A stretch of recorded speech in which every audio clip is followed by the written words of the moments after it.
এই দেশে শত সহস্র ঘটনা এরকম ঘটে, কিন্তু ধর্ষকদেরকে দাফন করার সৌভাগ্য বা সুযোগ আমাদের হয় নাই। গতকালকে থেকে আমি কি পরিমাণ কান্নাকাটি করছি, কি পরিমাণ অন্তরের মধ্যে ব্যথা এই বাচ্চাটার জন্য। জিনা ব্যভিচার করলে ডেথ পেনাল্টি, ক্যাপিটাল পানিশমেন্ট, মৃত্যুদণ্ড, সর্বোচ্চ শাস্তি, ঠিক কিনা? কোন মুসলমান যদি শরিয়ার আইন বাস্তবায়ন না চায়, সে মুসলমানই না। দুনিয়ার সব মানুষের চোখের পানি যদি এক করেন, তারপরেও এই বাচ্চাটার যে ব্যথা, এই ব্যথাকে আপনি এক ফোঁটার সমান মিলাতে পারবেন না। আমরা যেই বলি শরীর আইনটা বাস্তবায়ন করা হোক, তখন বন্ধু বেজার আছে না একদল, তখন নারীবাদী হয়ে যায়। আসলে নারীবাদী না, এটা নেড়িবাদী। একটা ইসলামিক কোড দিয়ে বিচার করেন, একটা করেন, দেখেন বাংলাদেশে কি পরিমাণ পরিবর্তন হয়। এই ধরনের অপরাধকে সংগঠন করলে তার জন্য কোরআনের দেওয়া সর্বোচ্চ শাস্তি প্রকাশ্যে বাস্তবায়ন করতে হবে। সে মরে যায় নাই, সে বেঁচে গেছে, আমাদেরকে মেরে দিয়ে গেছে।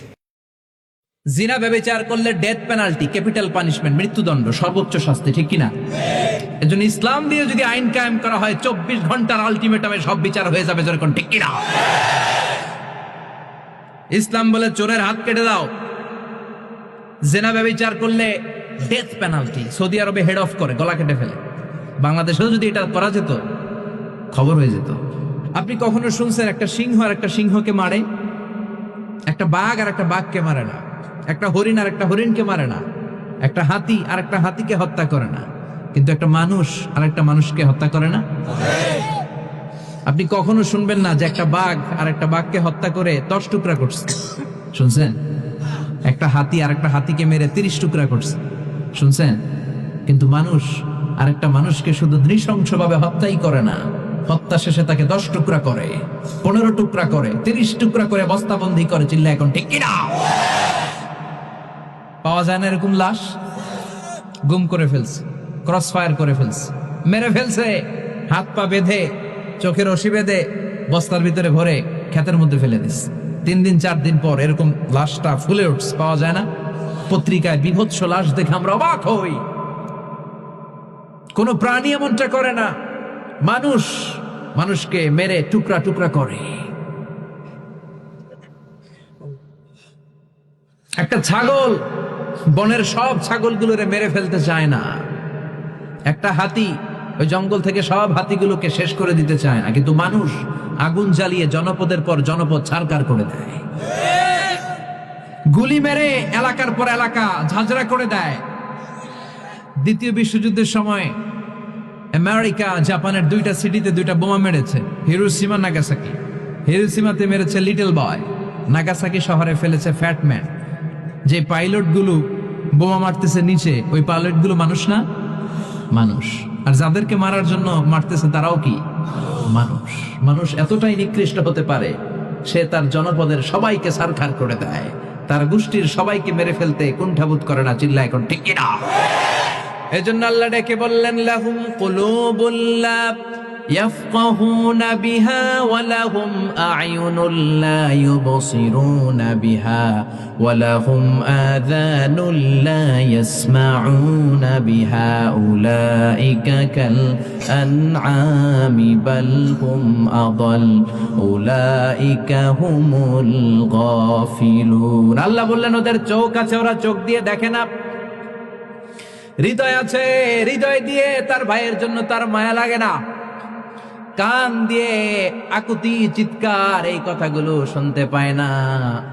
উলাইকা কাল আনআম, দেখতে এদের হাত আছে, পা আছে, চোখ আছে, দেখতে মানুষের মতো, আসলে এগুলো মানুষ না, এগুলো পশু। বালহুম আদাল, পশুর চেয়েও খারাপ, ঠিক কিনা? এগুলো শুধু পশুই না, এগুলো পশুর চেয়েও খারাপ। এই কোরআন যদি আপনি পড়েন, আপনার এই পশুত্বের মনোভাবটা দূর হয়ে যাবে, আপনি মানুষের মতো মানুষ হতে পারবেন, ঠিক কিনা?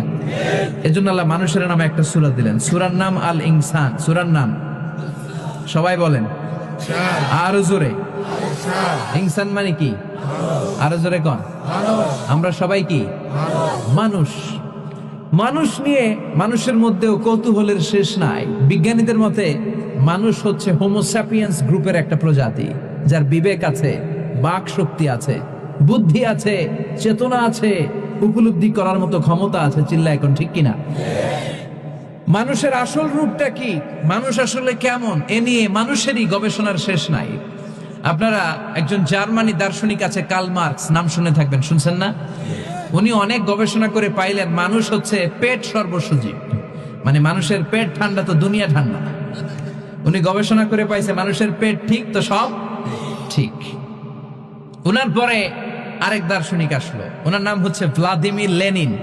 ওনার বাড়ি হচ্ছে রাশিয়া, উনি রাশিয়ান স্কলার ফিলোসোফার। উনি এসে বললেন না, মানুষের পেট সমস্যা বড় সমস্যা নয়, মানুষের আসল সমস্যা হচ্ছে যৌন সমস্যা, সেক্স সমস্যা। মানুষের সেক্স ঠান্ডা তো সব ঠান্ডা। চার্লস ডারউইন ইংল্যান্ডের আরেক দার্শনিক, উনি এসে বললেন তারা দুজন যা বলছে সব ভুল বলছে, মানুষের পেটের সমস্যা আসল সমস্যা না, মানুষের সেক্স সমস্যাও আসল সমস্যা না। আসলে মানুষ মানুষই না, মানুষ হলো বান্দর। মানুষ কি বানর থেকে সময়ের বিবর্তনে, কালের বিবর্তনে বানরগুলো মানুষ হয়ে গিয়েছে। মাথার তার যদি একটু ঢিলা হয় যা হয়, তাহলে একদল বলে মানুষের পেটের সমস্যা বড় সমস্যা, আরেক বুদ্ধিজীবীরা বলে মানুষের খাদ্যের সমস্যা বড় সমস্যা, কেউ বলে যৌন সমস্যা বড় সমস্যা, আরেক আবাল বলে মানুষ মানুষ না, মানুষ হলো বান্দর। আল্লাহ বলে একটাও ঠিক কইতে পারে নাই, ঠিক কিনা? আল্লাহ বলে মানুষ তাদের পেটের সমস্যা বড় সমস্যা নয়, মানুষের যৌন সমস্যা বড় সমস্যা নয়, কশিন কালেও মানুষ বানর নয়। মানুষকে আমি আল্লাহ নিজ তত্ত্বাবধানে তৈরি করেছি, মানুষ হলো আশরাফুল মাখলুকাত। মানুষ কি আশরাফুল মাখলুকাত, গোটা সৃষ্টিকুলের মধ্যে সেরা। এজন্য নূরের ফেরেশতাও মানুষকে সেজদা দিতে বাধ্য হয়েছে। চিল্লা এখন ঠিক কিনা? তুমি মাটির আদমকে প্রথম সৃষ্টি করিয়া ঘোষণা করিয়া দিলে শ্রেষ্ঠ বলিয়া, তাই তো নূরের ফেরেশতা করে আদমকে সেজদা, ঠিক কিনা? তাই তো নূরের ফেরেশতা করে আদমকে সেজদা, সবার চেয়ে সম্মান দিলে মাটির আদমকে। পড়েন আল্লাহু আল্লাহু তুমি জাল্লে জালালুহু, শেষ করা তো যায় না গে তোমার গুণগান। আল্লাহু আল্লাহু সুবহানাল্লাহ পড়েন। আল্লাহ বলেন পেটের সমস্যা সমস্যা, কিন্তু আসল সমস্যা না। মানুষের যৌন সমস্যা বড় সমস্যা, কিন্তু আসল সমস্যা না। মানুষ বানর নামের প্রজাতির ভেতর দিয়ে মানুষ হয় নাই, মানুষকে আমি নিজে তৈরি করেছি, মানুষকে আমি আশরাফুল মাখলুকাত বানিয়েছি। সুবহানাল্লাহ। এই ধর্ষকদের জন্য কোরআন বর্ণিত সর্বোচ্চ শাস্তি মৃত্যুদণ্ড, যতদিন পর্যন্ত বাস্তবায়ন না হবে যারা ফাসাদ ফিল আরদ করছে। ইন্নামা জাযাউল লাযিনা ইউহারিবুনাল্লাহ ওয়া রাসূলাহু আন ইউকাত্তালু আও ইউসাল্লামু আও তুকাত্তা আইদিহিম ওয়া আরজুলুহুম মিন খিলাফ আও ইউনফাউ মিনাল আরদ। এই শাস্তি যতক্ষণ পর্যন্ত বাস্তবায়ন না হবে, চরম শাস্তি দেওয়া না হবে, এবং বিচারের যত ফাঁক ফোকর আছে এগুলো যতদিন বন্ধ করা না হবে ততদিন পর্যন্ত আসলে এগুলো বন্ধ হবে না। আমরা কখনো কাঁদবো, কিছুদিন কান্নাকাটি করি, আবার থেমে যাব, আরো কোনো কান্নার আওয়াজ আমাদের কানে আসবে, তখন আমরা আবার হয়তো নড়ে চড়ে বসবো। এই দেশে শত সহস্র ঘটনা এরকম ঘটে, কিন্তু ধর্ষকদেরকে দাফন করার সৌভাগ্য বা সুযোগ আমাদের হয় নাই। কেন ব্যভিচারের শাস্তি আল্লাহ তাআলা বলেছেন ওয়ালিয়াশহাদ আযাবাহুমা তাইফাতুম মিনাল মুমিনিন, ব্যভিচারের শাস্তি যে কার্যকর হবে এটা যেন প্রত্যক্ষভাবে হয়, মানুষের উপস্থিতিতে যেন হয়। কেন বলেছে? কারণ মাকাসিদুশ শরিয়া বা শরিয়ার উদ্দেশ্যই হলো মানুষের জীবন, সম্পদ, ঈমান, মানুষের পরিবার, এই সব কিছুর হেফাজত এবং সংরক্ষণ। এই জন্যই শরিয়াত এসেছে। এই জন্য যেই অপরাধের শাস্তি প্রত্যক্ষ হলে সমাজ সোজা হয়ে যাবে, অপরাধীরা সোজা হয়ে যাবে, সেটাকে প্রত্যক্ষ করতে বলেছে শরিয়ত। সেটার বাস্তবায়ন যদি হয় মানব রচিত বিধিবিধান দিয়ে, আজকে হয়তো একটা ফাঁক বন্ধ করবেন, কালকে আর 5টা ফাঁক তৈরি হবে। চিরতরে ফাঁক বন্ধ করা সম্ভব হয় না। ফাঁক ফোকর জন্য বন্ধ করতে হয় যাতে করে অপরাধী কোনোভাবে পার না পায়, তাহলে আমাদেরকে অবশ্যই শরিয়ার আইন বাস্তবায়ন করার দিকে যেতে হবে। কোন মুসলমান যদি শরিয়ার আইন বাস্তবায়ন না চায় সে মুসলমানই না। আপনি যদি বলেন যে আমি শরিয়া চাই না, শরিয়া দ্বারা শাসিত হোক আমার দেশ বা আমি নিজে এটা চাই না, তাহলে আপনি নিজেকে মুসলমান দাবি করার কোন নৈতিক অধিকার নাই। শরিয়া এটা শুধুমাত্র চুমু খাওয়ার জন্য আসে নাই তো। আপনি পারছেন না শরিয়া দ্বারা শাসিত হতে, অপরাধ বোধ আপনার মধ্যে আছে যে আমি পারতেছি না বা আমরা পারতেছি না, এটা একটা লেভেল পর্যন্ত চলে। কিন্তু আপনি চান না, পছন্দ করেন না, এটা চলে না। এটা মানে হলো আপনি বিদ্রোহ করলেন, অস্বীকার করলেন, ঈমান থেকে খারিজ হওয়ার মতো বিষয়। এই জন্য ভাই, মানুষ, আমরা উন্নত পৃথিবীর উন্নত দেশগুলোতে জানি যে প্রচুর পরিমাণে সেখানে তাদের আপনার টেকনোলজিক্যাল সাপোর্ট আছে, তাদের কাছে অপরাধীদেরকে শনাক্ত করার হাজারটা সিস্টেম আছে, কিন্তু যেই পরিমাণ ধর্ষণের ঘটনা এই সমস্ত দেশেও ঘটে, আপনি অনলাইনে একটু সার্চ দিলে দেখতে পাবেন যে কোনোভাবেই সেগুলো তারা থামাতে পারছে না। কর্মস্থল থেকে নিয়ে শিক্ষা প্রতিষ্ঠান পর্যন্ত কোনো জায়গায় তাদের নিরাপদ না। নারীর নিরাপত্তা নিশ্চিত করবার জন্য শুধুমাত্র ইসলামী শরিয়ার বাস্তবায়নই না, ইসলামী বিধিবিধান এবং ইসলামী যে লাইফস্টাইল সেটা ফলো করা জরুরি। আপনি পর্ন সাইটগুলো সব ওপেন রাখবেন, এই পর্ন সাইটগুলো সব ওপেন রেখে সমস্ত আজে বাজে আর্টিকেল, সমস্ত উপায় খোলা রাখবেন যেগুলো দিয়ে মানুষের মধ্যে যৌন আকাঙ্ক্ষা, পশুত্ব জেগে ওঠে। এরকম হাজারটা রাস্তা খোলা রাখবেন। এই পশুত্ব জেগে ওঠার রাস্তাগুলো যখন খোলা রাখবেন স্বাধীনতার নাম দিয়া, তখন যার ভিতরে পশুত্ব জেগে উঠবে সে হাতের নাগালে কাছে যাকে পাবে তার উপরে সে ঝাঁপিয়ে পড়বে, তার পশুত্বকে সে চরিতার্থ করতে চাইবে। এই ধর্ষকের পশুত্বকে জাগিয়ে তোলার জন্য, এটাকে জাগ্রত করবার জন্য যে সমস্ত উপায়গুলো কাজ করছে সেগুলোতে আমাদের হাত দিতে হবে, সেগুলো থামাতে হবে। আপনি বিজ্ঞাপনী, বিলবোর্ড, বিনোদন, উপন্যাস, বিভিন্ন নামে অনবরত যৌন উন্মাদনা সৃষ্টি করবেন, যৌন আকাঙ্ক্ষা মানুষের মধ্যে জেগে উঠে, এটার জন্য হাজারটা উপায় বের করবেন। এরপরে বলবেন সবাই নিজেকে নিয়ন্ত্রণ করো। এটা হাস্যকর। ইসলাম এই আইডিওলজিতে বিশ্বাসী না। ইসলাম বলে, আল্লাহ বলেছেন ওয়ালা তাকরাবুজ জিনা, তোমরা জেনার কাছেও যেও না, কারণ জেনার কাছে গেলে মানুষ জেনা থেকে ফিরে আসতে পারে না। এই জন্য আল্লাহ বলছেন চোখের হেফাজত করো। আল্লাহ বলেছেন কুল্লুল মুমিনিনা ইয়াগুদ্দু মিন আবসারিহিম, চোখকে অবনত রাখো। কেন? কারণ চোখ দিয়ে তুমি যদি বিজ্ঞাপনে, বিলবোর্ডে, পত্রিকার পাতায়, মোবাইল স্ক্রিনে, অনলাইনে, অফলাইনে কোনো পরনারীর সৌন্দর্য যদি তুমি অবলোকন করো, অবলোকন করার পর তোমার মনের ভিতরে অস্থিরতা আসবে, তোমার মনের ভিতরে যৌন আকাঙ্ক্ষা চরিতার্থ করার চাহিদা জেগে উঠবে। এই যে জেগে উঠবে, এই জেগে উঠার পর এটাকে নিয়ন্ত্রণ করাটা কঠিন কাজ, সবাই পারে না, কেউ পারে, কেউ অ্যাক্সিডেন্ট করে।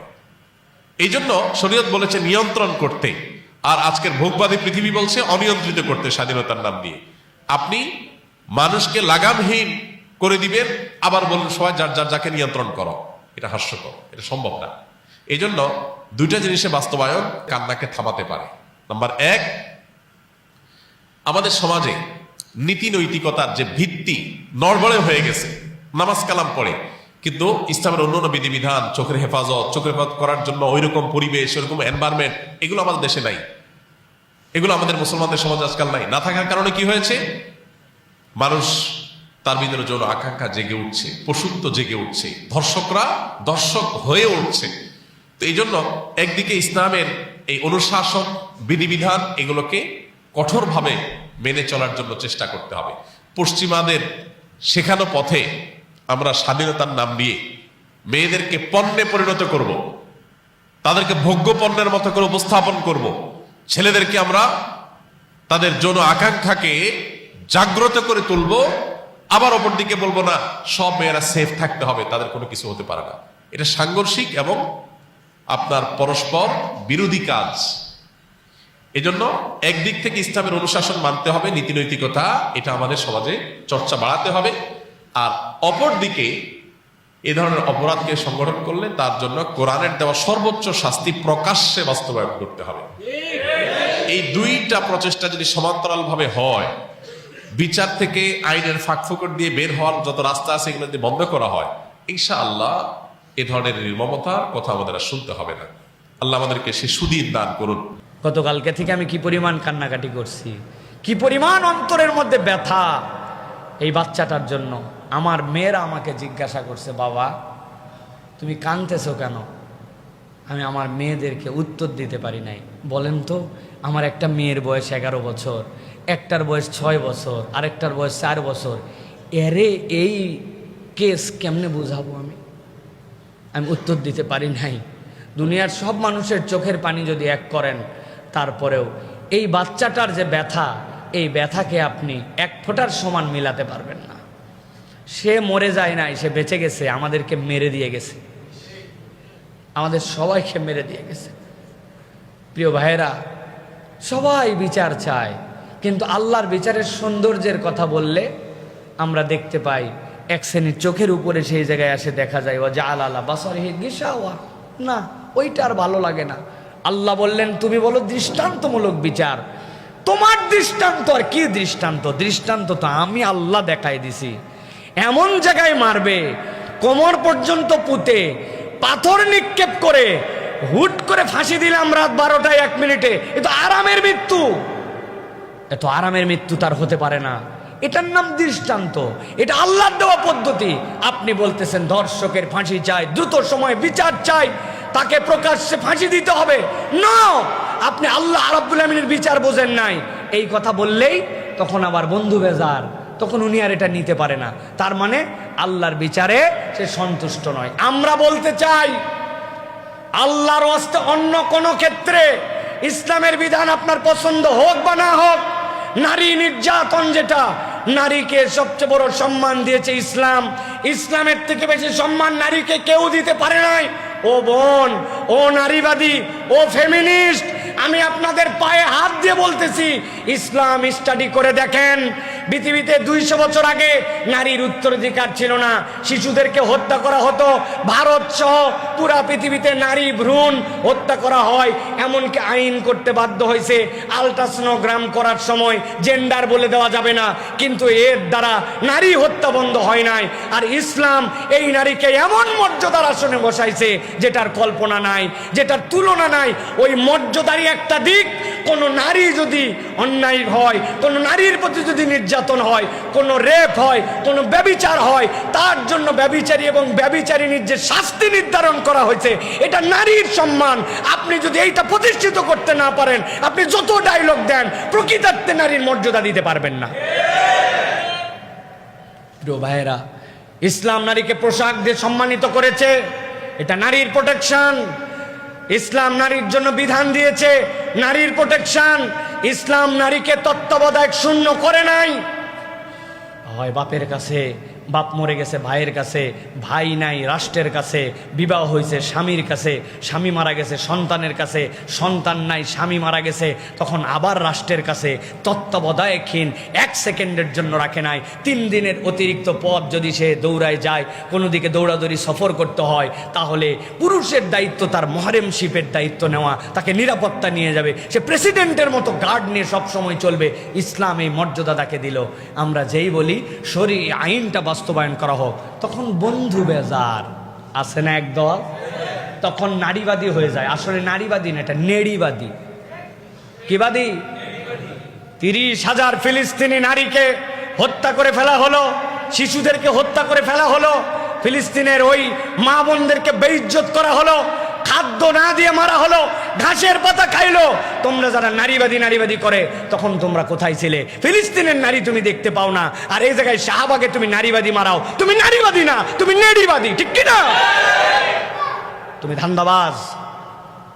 এই জন্য আমরা বলবো, আমার এই বোনের বিচার দ্রুত সময়ের মধ্যে কার্যকর করতে হবে। দোহাই লাগে, একটা ইসলামী কোড দিয়ে বিচার করেন, একটা করেন, দেখেন বাংলাদেশে কি পরিমাণ পরিবর্তন হয়। একটা বিচার করেন। আমরা দাবি দিচ্ছি, আপনারা দাবি করেন এইটা, কিন্তু এই কথা বললেই আমরা দেখেছি একদল, তারা সব সময় ওয়া খাতামা আলা সামইহি ওয়া কলবিহি ওয়া জাআলা আলা বাসারিহি গিশাওয়া, আল্লাহর আইন সে দেখতে পায় না। আপনি কি হিসাবে বলেন যে আপনি ধর্ষকের বিচার, মৃত্যুদণ্ড চান, প্রকাশ্য শাস্তি চান? আরে ইসলাম তো এইটাই বলছে, কিন্তু আপনার তরিকায় নয়। আপনি কেন এরকম এটা বোঝেন না?